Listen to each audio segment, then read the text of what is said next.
Moikka! Me ollaan täällä Kruusilassa lähellä Saloa tällaisessa vanhassa maatalossa, hirsirunkosessa. Tämä on rakennettu 1800-luvulla ja meidän on tarkoitus ottaa osasta väliseiniä täältä hirret esiin.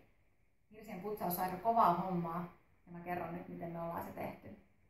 Jos katsoo läheltä tätä hirttä, niin tässä on vuosien saatossa kerääntynyt pölyä ja näissä on ollut lastulevyt päällä, jolloin tänne on kertynyt vähän tällaista mustaa pilkkua. Ja olisi tarkoitus puhdistaa hirret.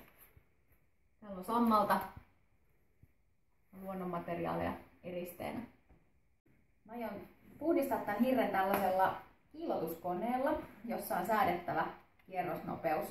Me ollaan ihan itse yhdistetty tää raksaimuriin. Mitä tehokkaampi imuri, sen vähempi pölyä. Tää on yhdistetty hienosti jesarilla ja pesusienellä. Tässä on toinen kuppiharja, jossa on nailonharjakset. Tämä kyseinen osa maksaa Motonetissa noin 17 €. Tässä on oikeasti vähän pidemmät nämä nailonharjat, mutta täällä on aika paljon jo hirsipintaa puhdistettu. Nämä riittää vielä tähän seinään. Tavallinen kulmahiomakone ei käy tähän hommaan, koska se polttaa hirren ja sulattaa ton nailonharjan. Aika pölystä hommaa, kannattaa suojata ympäristö hyvin. Ja myös itsensä käyttää suojalaseja, kuulosuojaimia ja hengityssuojaimia. Mä näytän nyt miten tämä homma toimii. Mä tällä kertaa en laita tätä imuria käyntiin, koska se pitää niin kova ääni.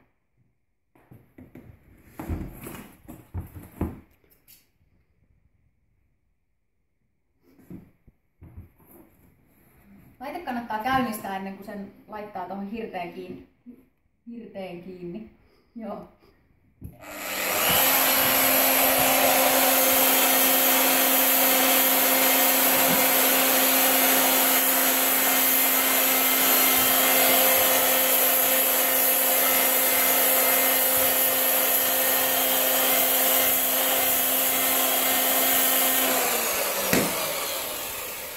Niin kuin näkyy, niin pienellä työllä jo hirren pinta vaalentuu.